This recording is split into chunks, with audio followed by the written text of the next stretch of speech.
ကိုယ့်ရဲ့တသားမမီလေးတွေကို English vocab တွေမှတ်မိလွယ်အောင်ဘယ်လိုမျိုးလေးသင်ပေးမလဲပေါ့နော်ဒီဥစ္စာလေးကိုဒီနေ့ချက်လာပြောပြပြမှာပဲဖြစ်ပါတယ်ဒါကတော့ဖေဖေမေမေတွေဦးတော်တော်တွေအတွက်ရည်ရွယ်တယ်ပေါ့နော်ဒီဥစ္စာလေးကဘယ်လိုမျိုးလဲဆိုတော့အခုချေတို့ငယ်တုန်းကဆိုလို့ရှိရင်English ကိုမြန်မာပြန်ပြီးတက်ခဲ့ရတယ်ပေါ့ဥပမာဆိုလို့ရှိရင်yellow အဝါရောင်ဒါမျိုးပုံစံပေါ့နော်ဒီလိုမျိုးကဆိုလို့ရှိရင်နည်းနည်းလေးမှတ်မိရနည်းနည်းပိုခက်တယ်လို့ထင်ရပါတယ်ပေါ့နော်ဘာလို့လဲဆိုတော့ဒီချက်အခုဒီချက် class မှာဆိုလို့ရှိရင်ချက်ဒီ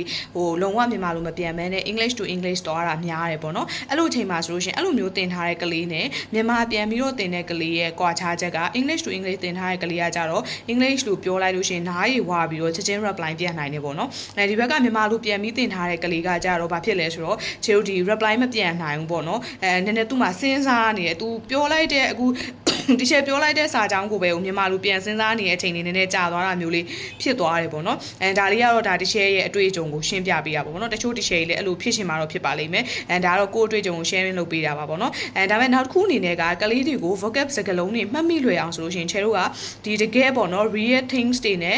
သင်ပြပေးတာမျိုးဒါမှမဟုတ် twice လေးတွေနဲ့သင်ပြပေးတာမျိုးလေးလုပ်ပေးတော့ကောင်းဆုံးပဲအဲ့လိုမျိုးတွေကမှအဆင်မပြေဘူးဆိုလို့ရှိရင်တော့ချက်တို့ဒီလို flash card လေးတွေနဲ့တွားပေးလို့ရတယ်ပေါ့နော်ဒီလိုမျိုးဒီ flash card လေးနဲ့သုံးပြီးတော့တွားလို့ရတယ်ဒီ flash card တွေဒီကိုယ်တိုင်ထုတ်လို့ရတယ်လို့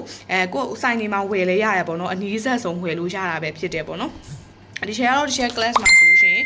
ကိုယ်တိုင်ထုတ်ပြီးတော့သွားတာများတယ်ပေါ့နော်ဒီချက်ကကိုယ်တိုင်ဒီလိုမျိုးပေါ့နော်ဘာလို့ဆိုတော့ဒီချက်ကကြတော့ဒီမှာဒီ Let's Go series ကိုသင်တာဖြစ်တဲ့အတွက်အဲ့ဒီထဲမှာပါတဲ့ vocab စကားလုံးတွေကိုချက်ကဒီကိုယ်တိုင်flash card ထုတ်လိုက်တယ်ပေါ့နော်ဘာလို့ဆိုတော့ချက်တို့ဒီ flash card လုပ်ပြီးသားဝယ်မယ်ဆိုလို့ရှိရင်ကြောင့်နည်းနည်းလေးလွယ်နေတာလေးရှိတဲ့အတွက်ကြောင့်မလို့ပေါ့နော်အဲ့တော့ဒီလိုမျိုးလေးတွေသင်တာဒီကလေးတွေအနေနဲ့ပို့ပြီးမှတ်မိလွယ်တယ်လို့ပို့ပြီးတော့မှတ်မိလွယ်တာပေါ့နော်အဲ့လိုမျိုးသင်ပြီးတော့ဒီပုံပြပြီးဒါမှမဟုတ်ရှင် twice လေးတွေ real things လေးတွေပြထားတဲ့ကလေးတွေကပို့ပြီးကြတာကိုတွေ့ရတယ်ပေါ့နော်အခုဥမာဆိုလို့ရှိရင်ချက်ပြောပြမယ်ဆိုလို့ရှိရင်ဥမာဒါဆိုလို့ရှိရင် and over ဒါဆိုရင်ချက်တို့ကဒီ and over ဘယ်ဥပုံဆိုပြီးတော့